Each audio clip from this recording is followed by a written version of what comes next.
বিশ্বকবি রবীন্দ্রনাথ ঠাকুরের বিখ্যাত গান মহাবিশ্বে মহাকাশে মহাকাল মাঝে আমি মানব একাকী ভ্রমি বিস্ময়ে তুমি আছো বিশ্বনাথ অসীম রহস্য মাঝে নীরবে একাকী আপন মহিমা নিলয়ে। অনেকের কাছেই পরিচিত এটি। এমন বিস্ময়কর মহাকাশের সৌন্দর্য আরেকবার মেলে ধরতে যাচ্ছে এক বিরল মহাজাগতিক ঘটনা।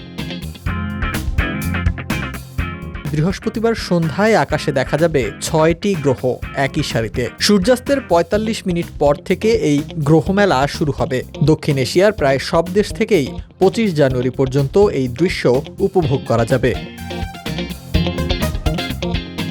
শুক্র, মঙ্গল, বৃহস্পতি ও শনি গ্রহ এগুলো খালি চোখেই দেখা যাবে। তবে ইউরেনাস এবং নেপচুন গ্রহ দেখার জন্য টেলিস্কোপের প্রয়োজন হতে পারে। শুক্র ও শনি গ্রহ দক্ষিণ পশ্চিম আকাশে উজ্জ্বলভাবে উপস্থিত থাকবে।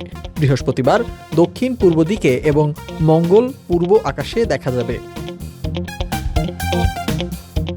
এই দৃশ্য প্রায় ৩ ঘন্টা ধরে আকাশে থাকবে। শুক্র গ্রহ সবচেয়ে উজ্জ্বল ও দৃশ্যমান হবে, আর লাল আভার জন্য মঙ্গল গ্রহকে মনে হবে যেন একটি জ্বলন্ত বাল্ব। শনি গ্রহ পশ্চিম আকাশে ক্ষুদ্র এক বিন্দুর মতো দেখাবে। অন্যদিকে ইউরেনাস এবং নেপচুন গ্রহকে দূর থেকে উজ্জ্বল বিন্দু বলেই মনে হবে।